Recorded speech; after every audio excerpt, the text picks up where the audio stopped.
Are you in a dysfunctional or toxic family? Do you feel like in this family dynamic you do not belong at all? Are you trying to escape this family and finding it really hard to do? Well, if any of those are a yes, then you definitely want to tune into my video. But before we get started, let me quickly introduce myself.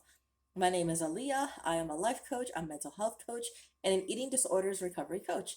And on this channel, we will be talking about eating disorders recovery slash diet recovery, especially in a plus size body. We're also going to be covering various traumas such as spiritual trauma, religious trauma, sexual trauma, as well as, some cultural issues.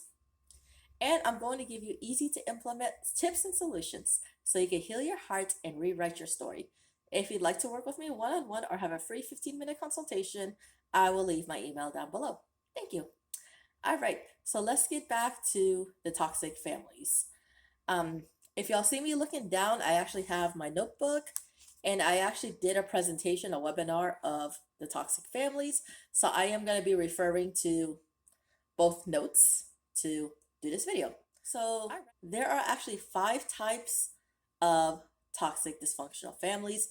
I'm not going to go into the definition of a family because that's pretty well known by this point. So the first I'm going to go into the 5 types of toxic families. But before we do that, around 70% of people worldwide are in some kind of toxic dysfunctional family. 70%, according to the research that I did. That's a lot. That is a lot. And sometimes I would even argue that it might actually be higher with all the trauma and dysfunction that's going on now in this world. But it's a lot of people that are suffering a lot. So, anyways, let's get into the 5 types of dysfunctional families. So, the first type is the substance abuse family. Basically, the overdose on drugs, the overdose on alcohol. There's a lot of abuse in this household. Since the parent is unreliable, it could cause trust issues and pent up anger. So children who grew up in these types of family develop PTSD, anxiety, and depression in their adult years. Quite sad. It's really quite sad. So the second type of family, the dysfunctional family, is the conflict-driven family. Just like it sounds, they like to start arguments and they like heated discussions, and it's just a very volatile environment. So, children in these types of environments have stress disorders and have a hard time developing attachments. So, stress disorders that includes things like depression, anxiety, psychosis, anger issues, memory issues, and obsessive compulsive disorder. So, that is the second type of family. The third type of family, y'all, is the violent family. So there's physical abuse, mental abuse, manipulation, emotional abuse, and this type of family. Sexual abuse as well. This can affect children's developmental growth. So children in these types of environment, they tend to lack empathy, they tend to feel socially isolated, they fear abandonment, they have a lot of worry, sadness, shame, fear of the future. So that is the third type of family. The fourth type of family, y'all, is the authoritarian family. The authoritarian family, basically, they make a lot of demands on you, but they give you a little bit in return. Kind of like narcissists. I mean, that's essentially kind of like what it is. So basically, the children in these families are not allowed to learn from their mistakes. So basically, the children in these types of family tend to have very low self-esteem and or excessive aggressiveness. So the fifth type of family is the emotionally detached family. It's just like it sounds. They are not emotionally connected to each other. There's a lot of emotional unavailability, not a lot of love. So love and feelings like that are repressed in these kinds of families. So this affects the child's self-esteem and feelings, and they tend to feel unworthy. And it can lead to a series of just failed relationships. So those are the 5 types of dysfunctional families. I will quickly share my story of my dysfunctional family. Um, as y'all know by now, if you are a subscriber to this channel, I grew up with every single person in my family being a narcissist. I was the scapegoat. I was sexually abused when I was 7 years old by an extended family member. And so what my parents did when they were together is they would basically manipulate us and turn us against each other. So as a result, like siblings and I, we do not have a relationship at all. And also my parents were married, divorced, married, divorced, married, divorced multiple times. On top of that, my dad was also polygamous, so he never was truly faithful to my mom, which was really, really sad. Um, so also I was financially abused too. So money was really controlled when I started to work. Again, as I mentioned in one of my videos, that my family had used my social security number to open up credit cards, and I was thousands and thousands of dollars in debts. I think it was like 150 or $200,000 in debt, which, like I said, is as a 20-year-old, that just was not good at all. And also, food was also taken away from me a lot in this family. So I would come back from work or come back from school, I'd be hungry, and they would take food away from me. There was a time where seriously my sister and I got into like an actual physical argument. Because I remember one time I came back from work and I was starving. I have not eaten all day and I needed to eat because I was really hungry. And she saw that I poured like a bowl of cereal because I was just going to eat, take a shower, and sleep because I had work the next day. It turned into a huge physical fist fight. Like physical. It was, and she did that to me a lot because again, narcissist in control. They like to control you through food. If you're um, deprived from food and you're deprived from sleep, it's very easy to control, brainwash, and manipulate you. So that's what they do. I was also my mom's caretaker for 10 years. My mom's a narcissist. On top of bipolar and schizophrenia, she passed away last year, and I'm not really, as I mentioned in one of my videos, I'm not really sad about it. It's whatever to me. Um, and also, when I was 19 years old, my sister actually tried to drown me. And yeah, and I was very lucky that someone had come out and she let go of me. Controlled. Everything was controlled. The way I dressed, the way I looked. I couldn't even keep my hair curly because they hated curly hair. Couldn't wear makeup. Even who I hung out with was controlled. Like I had to be home at a certain time. Everything was controlled. My finances, everything was controlled. So people were like, "Well, why didn't you escape?" When you are heavily controlled like that, it's very hard to get out. And when I did try to get help, I was dismissed by multiple people. So it was very, very difficult to get out. Plus, if you're brainwashed and controlled and manipulated from such a young age, like childhood, then you think it's the right thing. Like you think you are the one with the problem, but the reality is they're the ones with the problem. Okay? And like I said, I also attempted suicide multiple times because I was so miserable in this household. I absolutely hated my life. And they say in religion that there's a hell, but I felt like I was living on hell on earth. Like, how could it be worse when I'm already living in a hell? And I thought death would be my escape, but again, every time I attempted, something kept happening, and there is a purpose to me being here as I know today. So, all right. So we got into the 5 types of dysfunctional families. So I'm going to give 2 different set of solutions. The first one is for those who are in the dysfunctional family, they are living with them, but they cannot get out for whatever reason. It could be finances, disability, whatever it is. So I'm gonna give y'all some solutions, and then the second set of solutions I'm gonna give are for those who are physically out of that environment. So let's get to it. Like I said, first set of solutions are for those who are living in the toxic household. Number one, find a safe space.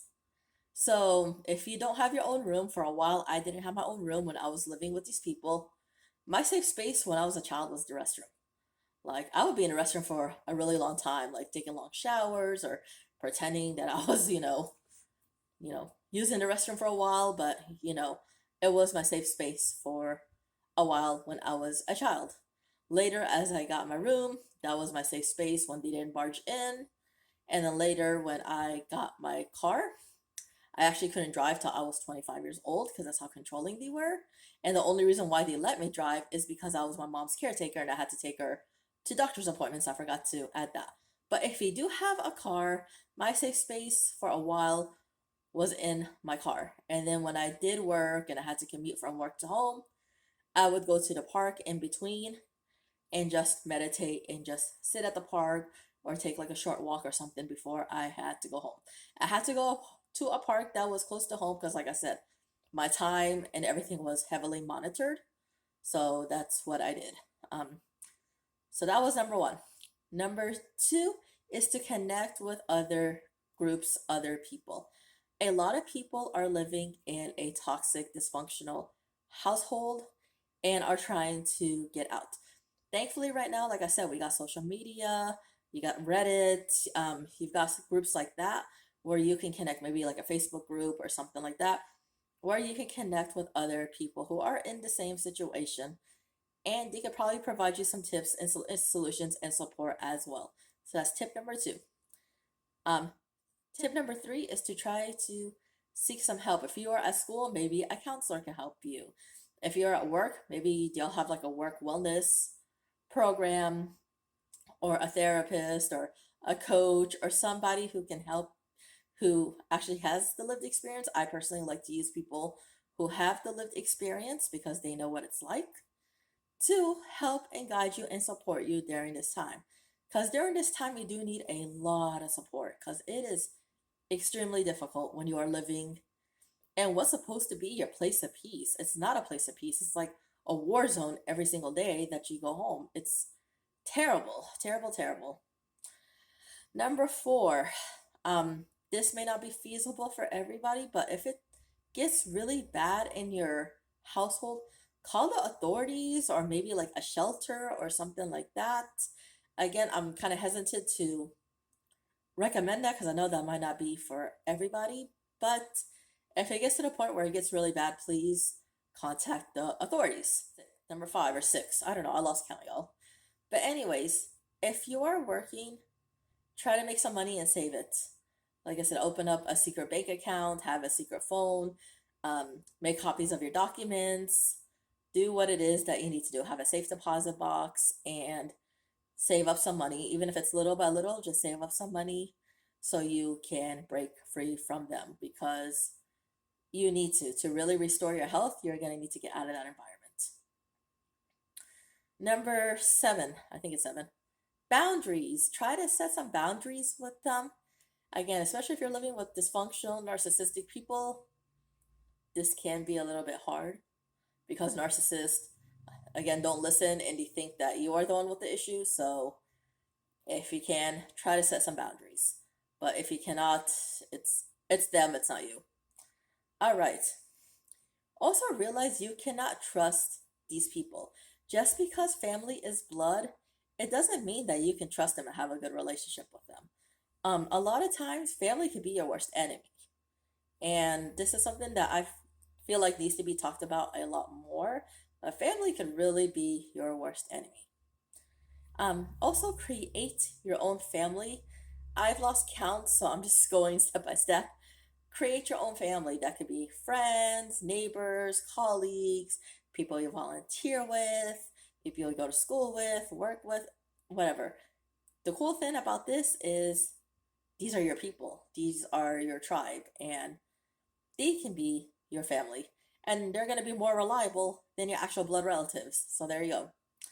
All right. Also, try to get out of the house as much as you can. And this is easier said than done, especially if you're in an environment that's controlling and they are monitoring, the time that you're out and the time that you're in. Yeah, try to get out of the house as much as possible. Um, Excuses I would try to use to get out of the house is, oh, mom, let me run your errands. I know you're really tired. Sometimes that worked, sometimes that didn't. Or, oh, like if I was driving from work to home, I would pretend there was like an accident so I could just stay at the park a little bit longer. I would use excuses like that to try to get out of the house as much as possible. All right. So for those who are actually out of the environment, here are some separate tips for you all. And I want to, before I get into the tips, just because you're out of the household doesn't mean that you're healed. Your nervous system is on overdrive. Your cortisol is probably extremely high. You're probably on edge. You're extremely stressed, extremely anxious. Um, yeah, so if you're out of the house, here are some tips for you to start healing from the abuse that you went through. Okay. Number one is narcissists and just abusive people in general are going to try to manipulate you to come back, to visit them, to do what they want you to do. Don't fall for it. Do not fall for it. Every time you fall for their manipulation, it gets worse and worse. I learned the hard way. Trust me. Do not fall for it. If you can, block them, change your number. If you have the opportunity, maybe move to a different city, different state, different country. Like, get away from these people. Because these people are, in my opinion, they're toxic and they're dangerous. They really are. They're criminal. They are criminal. So do what you need to do to protect yourself. Get a restraining order if you can as well. So that's, I don't know, I think that was like a couple tips in one, but um, consider that. So once you're physically out of the household, like I said, the healing can officially begin.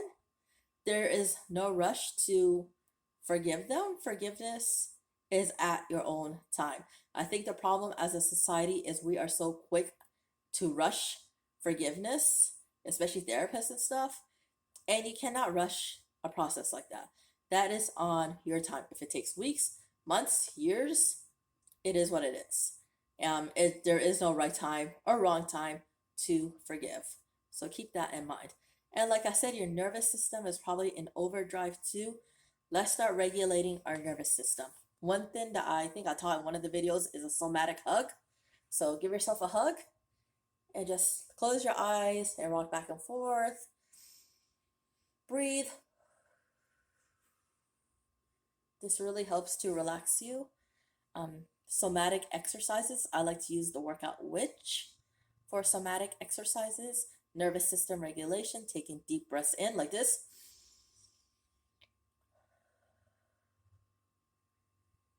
Taking deep breaths throughout the day really helps. A lot of us are shallow breathers.